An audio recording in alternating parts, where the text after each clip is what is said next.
Hi guys! FYI, kakatapos ko lang manood ng Bongga Kaday official performance video by Raya. First time ko siyang mapanood. Ever. Kasi I was just listening sa official soundtrack or official yung music video ng Incognito. Yung song ni Pablo, SB19 Pablo, Liwanag sa Dilim. And then, I don't know where nag-pop up yung Bongga Kaday. It was posted, it's been like 2 weeks already. Tapos, nag-post sila 17 hours ago ng dance practice. So, since nakita ko na yung performance video, might as well panoorin natin yung Bongga Kaday dance practice. And meron na akong tina-target na naman. As usual, di ba, I don't know, maybe it's a normal thing kapag may mga groups, meron ka agad na natitipuhan. Pero, eventually, may mga bias wrecker, mga ganyan, mag-iiba kasi makikilala mo sila more pag nakita mo yung personalities nila. Okay, so I'm excited about this one. Without further ado, let's go. Oh yeah, it's from Viva Records.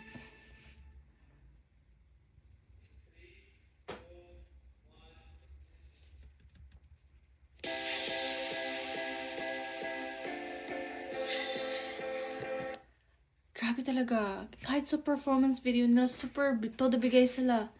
What more dito, di ba?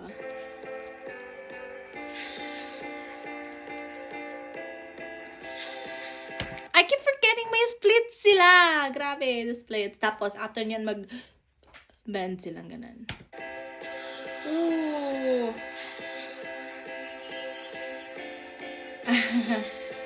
Ang dami talagang nangyayari sa choreo nila dito.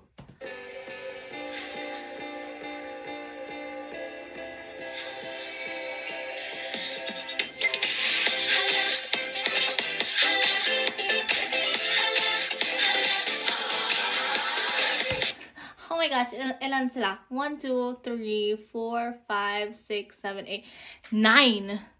9! Sana maging consistent sila, walang bumuwag. And, more projects sa kanila. Sana subaybayan ng mga Filipinos.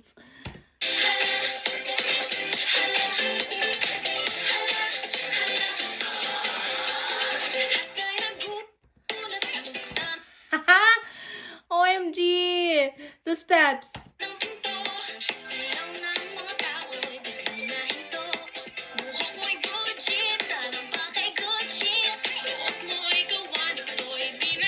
Ganon! Yes! Ang ganda ng boses niya talaga. Yung naka-bangs na long hair. May texture talaga yung boses niya. Nagulat din ako sa boses niya nung first time ko mapakinggan yung performance video. I should have made a reaction video din dun.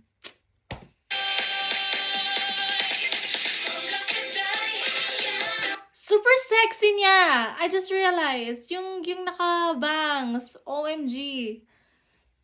Tapos ang morena looking nung nasa most right. Ang ganda ng kutis.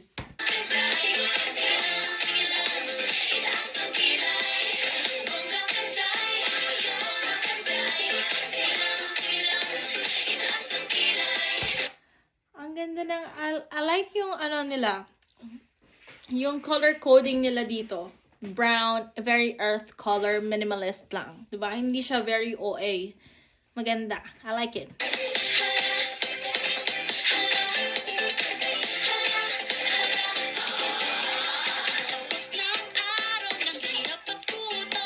Oh, ang cute ng figure niya. I like.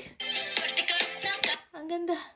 Who is this? I think kung may isusuot ako ng outfit nila, I think it's this lady in the middle right now.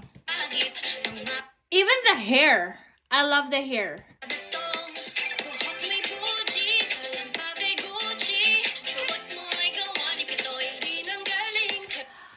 Sobra ako na-attract talaga dun sa morena skin color. Yung curly hair. Oh my goodness.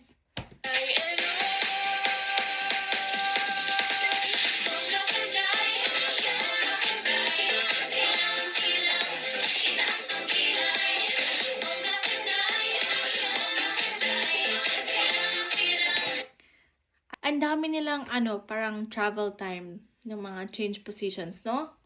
Medyo yung choreography nila, medyo mahirap din kasi ang dami nila. They're 9.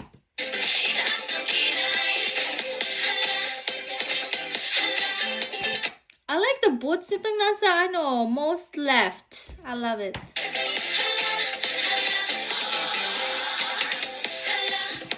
Parang naka-cut yung mga videos. Naka-cut ba? Or nawiwindang lang ako?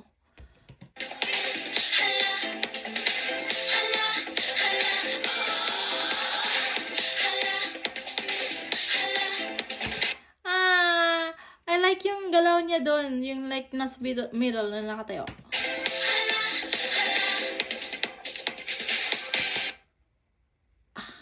I like yung galaw din niya, yung naka-shorts and white na sando.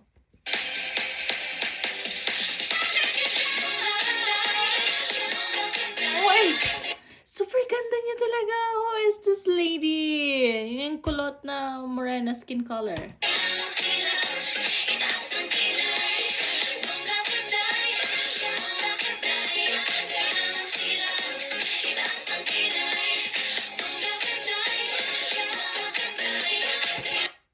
Tapos na yung song, tapos tinititigan ko sila like, dami kasi nila.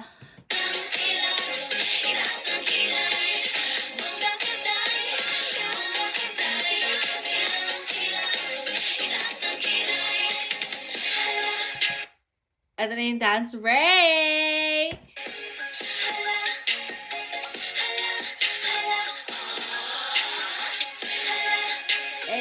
Oh yeah, I remember this part. Yeah, I remember this part.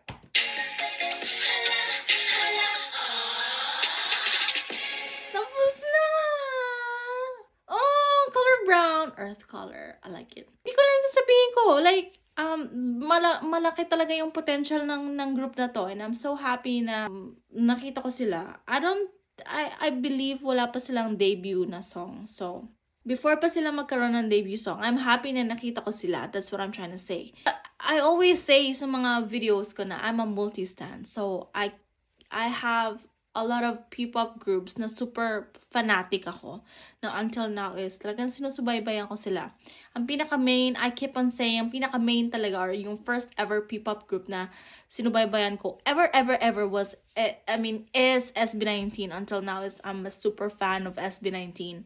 Na, I don't know if nabanggit ko ba na nakikinig ako ng Liwanag sa Dilim by Pablo. I think I did, no? Anyway, if you're new here on this channel, my name is Dibs. This is my diary, and most of the videos you're gonna see me doing a lot of reaction videos.